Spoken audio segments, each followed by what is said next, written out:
नमस्कार, सादर प्रणाम, जय बद्री विशाल। दोस्तों, देवभूमि उत्तराखंड का जनपद टिहरी के गुल्लर गुल्लर घाटी में हम मौजूद हैं। गुल्लर घाटी बोले तो यहाँ का नाम है गुल्लर। तो आप ये देख रहे हैं सामने जो वाहन जा रहा है, यह हरिद्वार ऋषिकेश की तरफ जा रहा है और यह आपके देवप्रयाग आगे श्रीनगर, कर्णप्रयाग, रुद्रप्रयाग की ओर जा रहा है। अब हम यहाँ पर किस विषय में आए हुए हैं थोड़ा आपको अवगत करा देते हैं। जो यह मार्ग है, ये जहाँ पे ये वाहन खड़ा है, तो यह मार्ग आज से इस जो पुल है उसको बनने से पहले यह मार्ग था राष्ट्रीय राजमार्ग बद्रीनाथ हरिद्वार का। आप देख सकते हैं यहाँ से वाहन जाते थे। जो काफी इस प्रकार के पुल बने हुए हैं, बहुत पुल इस प्रकार के बने हुए हैं कि जिससे कि कुछ काफी किलोमीटर जो है बद्रीनाथ के लिए, हरिद्वार से बद्रीनाथ के लिए और रुद्रप्रयाग के लिए या केदारनाथ के लिए कुछ रास्ता कम हुआ है।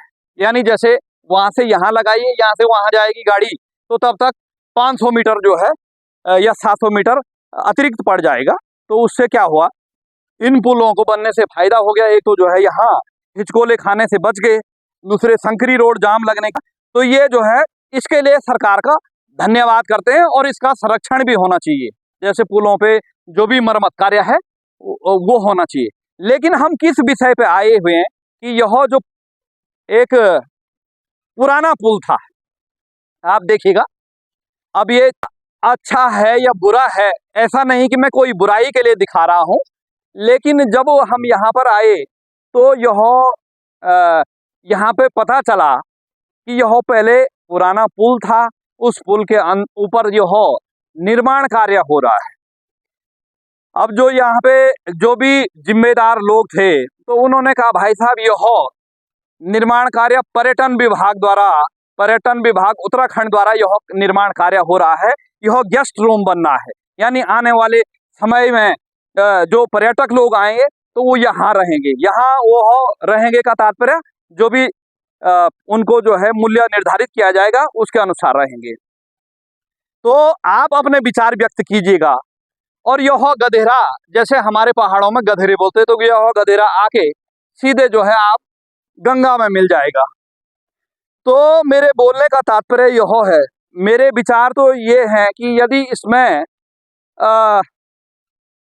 लोग रहेंगे, अभी तो जब पता चला कि निर्माण कार्य से शौचालय बने हुए हैं और शौचालयों के जो गड्ढे हैं वो बने हुए हैं किनारे पे, लेकिन जब ये शौचालय या जब ये संचालन में आ जाएगा तो ये लगाइए आप 1 साल 2 साल के बाद जो है वो खुले हो जाएंगे। फिर पर्यटन विभाग किसको देता है इसको, अभी तो पर्यटन विभाग का नाम है। हो सके तो बाद में कोई इसको इसी प्रकार का वो कर दे, मतलब कुछ भी हो सकता है।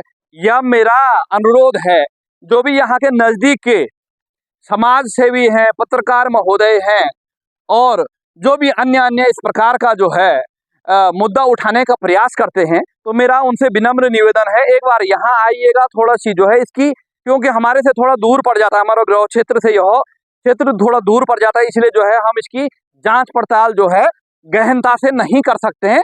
तो आप जो यहाँ के लोग हैं, यहाँ के लोग का तात्पर्य ऋषिकेश, हरिद्वार और देहरादून क्षेत्र के जो पत्रकार बंधु हैं, समाज सेवी हैं या जो जागरूक नागरिक हैं, तो वो थोड़ा इसके बारे में पता करें कि यह क्या बन रहा है। वैसे तो इनके मुताबिक उन्होंने कहा पर्यटन विभाग द्वारा बनाया जा रहा है। कोई मित्र थे यहाँ पर और पर्यटन विभाग द्वारा वो कह रहे थे कि यह हो सकता है बाद में किसी को दिया जाए। उस पे जैसे बोली लगती है कि भाई अब ये किसके लिए जाएगा, किसके लिए नहीं जाएगा, जो पैसा ज्यादा देता है। जैसे होता ही है सिलेक्शन, एक जब ठेके पड़ते हैं कहीं सड़कों का टेंडर पड़ता, चाहे लोक निर्माण विभाग हो, चाहे प्रधानमंत्री ग्रामीण सड़क योजना हो या नगर पालिका हो, नगर निगम हो, तो उसमें जो है जो अधिकतम राशि देता है उसको दिया जाता है। हालांकि कई जगह ऐसा भी पाया गया कि एक उनको अथॉरिटी भी होती है कि सिलेक्शन करना कि आप जिसको चाहें उसको दे देते हैं। तो उसमें क्या होता, खेला हो जाता है, बताते हैं लोग। तो कहीं हो ना हो, इसमें बाद में खेला हो और लगभग यह 3 मंजिला बनना है। ये लास्ट मंजिल है ना, इसके ऊपर ही बनेगी। ये लास्ट 3 मंजिला बनना है, 1 2 3। तो यह क्या पर्यावरण के लिए सही है? और गधेरा माना कि भगवान न करे बरसात के सीजन पर और भी जो है इससे ज्यादा पानी आए, क्या ये इसके लिए घातक सिद्ध हो सकता है या नहीं हो सकता है? आप अपने विचार व्यक्त करिएगा। मैं किसी नकारात्मक दृष्टिकोण से नहीं कह रहा हूं। आप देखिएगा अभी भी हालांकि बारिश नहीं थी, लेकिन फिर भी जो है आप पानी का देख सकते हैं कि पानी लगभग है। तो क्या इसको इतने पे जो है यह पानी बरसात के समय पर निकल जाएगा या अवरुद्ध होगा? तो मेरा विशेषकर वीडियो बनाने का मुख्य उद्देश्य यह है कि जो स्थानीय लोग हैं लगभग नजदीक जनपद के, तो वो इसमें जो है थोड़ा लिखा पढ़ी करके देखें। और नीचे भी जो है पुल को के सपोर्ट के लिए दीवार बनी हुई है। अब जब ज्यादा पानी आएगा तो वो उस पर रुकेगा, तो हो सकता है मेरे विचारधाराओं के अनुसार, क्योंकि बरसात के समय में काफी बड़ी मात्रा में यहाँ पे पानी आता है। और इनका कहना है कि अन्य अन्य जगहों भी ये सिलेक्शन हुए हैं, 2-3 और बनने हैं। तो वन विभाग ने इसमें एनओसी दी है इसको बनाने के लिए। तो दोस्तों यह है देवभूमि उत्तराखंड का जनपद टिहरी का गुल्लर क्षेत्र है, यहाँ का नाम है गुल्लर।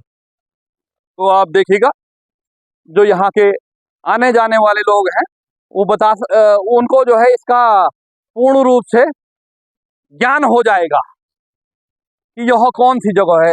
राष्ट्रीय राजमार्ग से ठीक इधर की तरफ दिखता है और हम इसी बात को आपको बताते रहते हैं। आप देखिएगा नजदीक से यह जैसे काम चला होगा तो मलमा यहाँ डाला गया, डंपिंग जोन कहेंगे, डंपिंग जोन है, या पूरा जो है मलमा सड़क का यहाँ डाला गया। और जब ये सड़क का मलमा डाला गया तो वो सबको पता होता है, चाहे अधिकारी हो चाहे जो ठेकेदार काम करने वाले होते हैं, तो वह इस नदी के बहाव से यानी गधेरे के बहाव से जब बारिश खूब मात्रा में आती है तो वह मिट्टी को अपने साथ नदी में ले जाता है। और नदी में क्या होता है कि जब ये मलमा जाएगा, ये मिट्टी जाएगी, तो पानी का बहाव दूसरी तरफ चले जाता है, जहां नदी ने बहना होगा उस तरफ नहीं जाता। तो इससे बाढ़ जैसी संभावनाएं जो जहां ज्यादा मिट्टी इकट्ठा होगी तो फिर नदी दूसरी तरफ चले जाती, तो वो इसलिए घातक होता है। तो बोलने का तात्पर्य यह है कि आपको मैं इसलिए अभी यहाँ का उदाहरण दे रहा हूँ, हालांकि इसमें विषय इस इमारत से था। तो दोस्तों ये रहा वीडियो बनाने का मुख्य उद्देश्य यह है कि आप लोगों को भी जो है जो जैसे कम सफर करते हैं या किसी का ध्यान इधर की तरफ ना हो, तो ध्यान एक बार इधर भी रखें कि यह उचित है या अनुचित है समाज के लिए, प्रदेश के लिए और पर्यावरण के लिए। इन्हीं शब्दों के साथ अपनी वाणी को विराम देते हैं। हार्दिक आभार, धन्यवाद, जय बद्र विशाल, सादर प्रणाम।